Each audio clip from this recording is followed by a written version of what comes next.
Welcome to Esther worship channel. మరొక video ద్వారా మిమ్మల్ని కలుసుకోవడానికి దేవుడిచ్చిన అవకాశాన్ని బట్టి, ఆయుష్ను బట్టి, ఆరోగ్యాన్ని బట్టి, జీవమును బట్టి, ఊపిరిని బట్టి, ఆయన మరొక దినం చూడడానికి మనందరికి ఇచ్చిన ఆయురారోగ్యాలు బట్టి మరొకసారి దేవునికి స్తుతులు, స్తోత్రాలు, వందనాలు చెల్లించుకుంటున్నాను.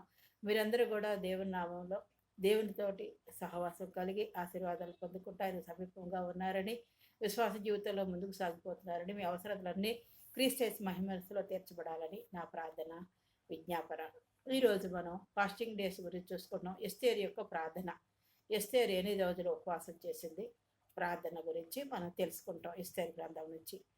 ఎస్తేరు గ్రంథంలో 10 అధ్యాయాలు ఉన్నాయన్నమాట. ఈ చిన్న పుస్తకం 10 అధ్యాయాలు ఉన్నాయి. ఎస్తేరు అసలు పేరు హదస్సా. ఆమె పేరేంటి? హదస్సా. ఎస్తేరు అనగా నక్షత్రం. ఎస్తేరు అనగా నక్షత్రము.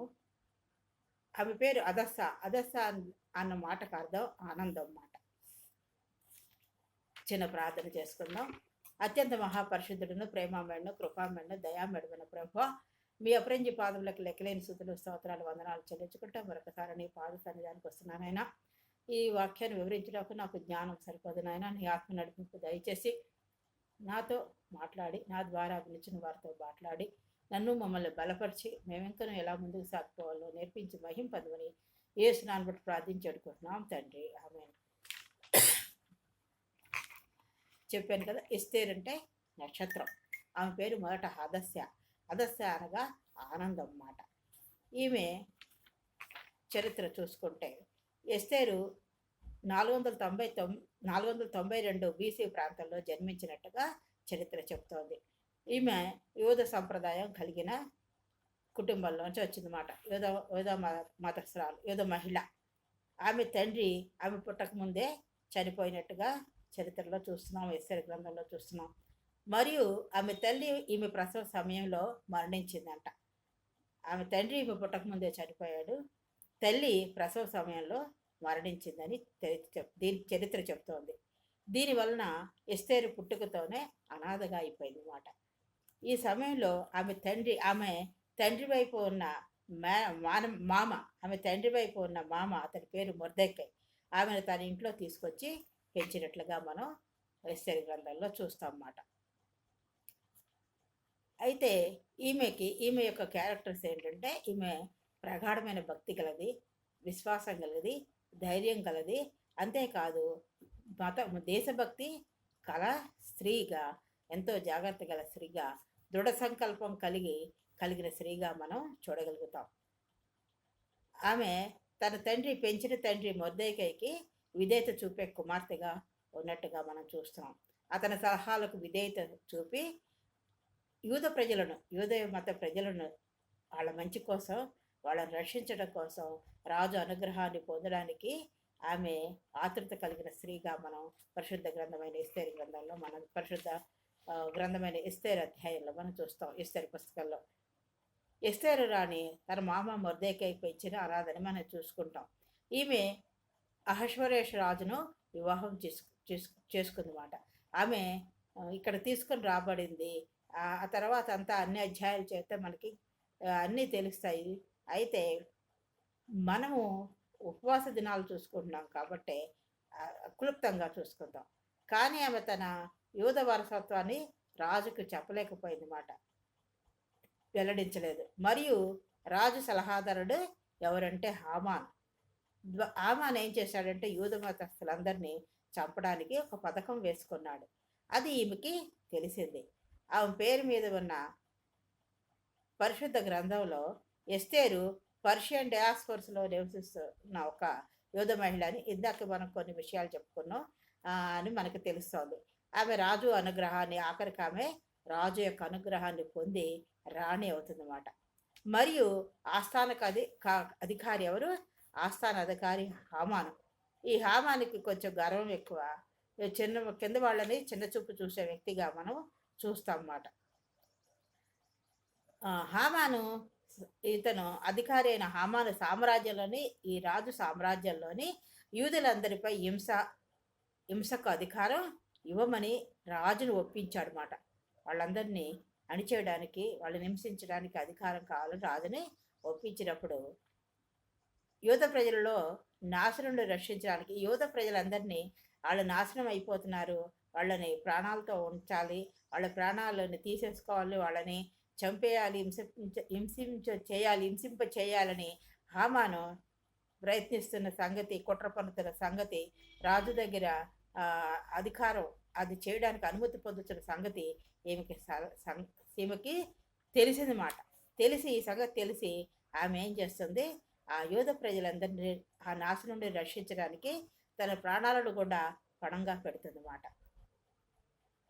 ఎస్తేరు 3 రోజులు ఉపవాసం ఉంది. ఈమె ఏ నెలలో అంటే నీసార నెల 14, 15, 16 అంటే పస్కా పండుగకు ముందు రోజు మరియు మొదటి 2 రోజులు ఈ పండుగ జరుపుకుంటారు. ఆ 3 రోజులు ఈమె ఉపవాసం ఉన్నట్టుగా చరిత్ర చెబుతోంది. ఎస్తేరు 4:16లో చూసుకుంటే ఈమె మొర్దెకైకు ఒక సలహా ఇచ్చిందన్నమాట. ఒక లేఖ పంపించినట్టుగా మనం చూస్తాం. ఒకటి చెప్పమన్నట్టుగా, మీరు వెళ్ళి షూషన్లో ఉన్న ఈమె షూషన్లో ఉందిమాట. షూషను రాజు యొక్క రాణిగా ఆమె ఉంది. మీరు వెళ్ళి అక్కడ తేబడింది కదా, అక్కడే ఆమె రాజుని వివాహం చేసుకున్నట్టుగా మనం ఇందాక చూసుకున్నాం. మీరు వెళ్ళి షూషన్లో ఉన్న యూదులందరినీ సమకూర్చు, నా కొరకు 3 రోజులు, ఎన్ని రోజులమ్మా, 3 రోజులు రాత్రింబగళ్ళు ఉపవాసం ఉండమని ప్రకటించమని చెప్పింది మాట. రాత్రింబగళ్ళు 3 రోజులు ఉపవాసం ఉండి ఏమీ తినకూడదు, అన్నపానాలు తినకూడదు, నీళ్లు తాగకూడదు, ఏ ఆహారము తీసుకోకుండా 3 రోజులు ఉపవాసం ఉండమని చెప్పింది మాట. నేను మరియు నా పరికెత్తులు కూడా, అంత మాత్రమే కాదు, నేను ఉంటాను, నా పరికెత్తులు కూడా అలాగే ఉపవాసం ఉంటాం. మరియు నేను రాజు దగ్గరికి వెళ్తాను. ఉపవాసం ఉన్న తర్వాత రాజు అనుగ్రహం కోసం రాజు ఈ విషయాలన్నీ వివరించి రాజు దగ్గర నుంచి ఆయన అనుగ్రహం పొంది ఆయన దగ్గర అనుమతి తీసుకోవడానికి, దేవుణ్ణి వేడుకోవడానికి 3 రోజులు ఉపవాస దినాలు ప్రకటించినట్టుగా, అందరినీ ఉపవాసం ఉండమన్నట్టుగా, తన పరికెత్తులు కూడా ఉపవాసం ఉండేలాగన ఆమె అన్నీ చెప్పి, నేను చనిపోతే చనిపోతాను, నేను నశించిపోతే నశిస్తాను, కానీ వాళ్ళందరూ యోధ ప్రజలందరూ రక్షించబడాలి అని ఆమె చిత్తం పాట. నేను నశిస్తే నశించిపోతాను అని చెబుతోంది. ఆమె ఇశ్రాయేలు దేవుడైన యెహోవాను ప్రార్థిస్తూ ఇలా వేడుకుంది మాట. ఆమెనే ఏం చేసింది, దేవుడిని వేడుకుంటూ, ఇశ్రాయేలు ప్రజలైన యెహోవాను వేడుకుంటూ ప్రార్థించింది. నా ప్రభువా, నువ్వే మా రాజువి, నువ్వే మా రాజు నాయన, నాకు ఎక్కడి నుంచి సహాయం రాదు, నువ్వే సహాయం చేయాలి, మీరు తప్ప వేరే సహాయకుడు ఎవరూ లేరు, ఎందుకంటే మా ప్రజలందరూ నాశనం హింసకి గురయ్యేలా ఉన్నారు, అందరూ నశించిపోయేలా ఉన్నారు, కాబట్టి నువ్వే నాకు సహాయం చేయాలి ప్రభా, నా ప్రమాదం నా చేతిలో ఉంది, నేనేమి చేయలేనని దేవునికి ప్రార్థించినట్టుగా చూస్తున్నాం. ఆ విధంగా వాళ్ళు 3 దినాలు అందరూ ప్రార్థించి జయం పొందినట్టుగా మనం చూస్తున్నాం. కాబట్టి ఉపవాస ప్రార్థనలో ఎంతో శక్తి ఉందన్నమాట. దేవునికి సమీపంగా ఉంటాం. ఈమె విశ్వాసం గల స్త్రీ అని చెప్పుకున్నాం. మరి నీకు నాకు అటువంటి విశ్వాసం ఉందా? తర్వాత ధైర్యం, ఆమె ధైర్యం కలిగిన స్త్రీ అగా మనం చూస్తున్నాం. ఆమె రాజు దగ్గర అనుగ్రహం పొందడానికి ఎంతో ధైర్యంతో, రాజు పిలిచినప్పుడే వెళ్ళాలన్నమాట. ఆయన అనుగ్రహం కోసం దేవుణ్ణి సన్నిధిలో ప్రార్థించినట్టుగా చూస్తున్నాం. భక్తి గల స్త్రీ, ఆమె ఎంతో భక్తి, ఆ ప్రజలందరినీ రక్షించాలని, ఆ దేశాన్ని రక్షించాలని ఎంతో భక్తితో, ధైర్యంతో, దేశభక్తితో ఆమె ధైర్యంతో ప్రార్థించినట్టుగా మనం చూడగలుగుతాం.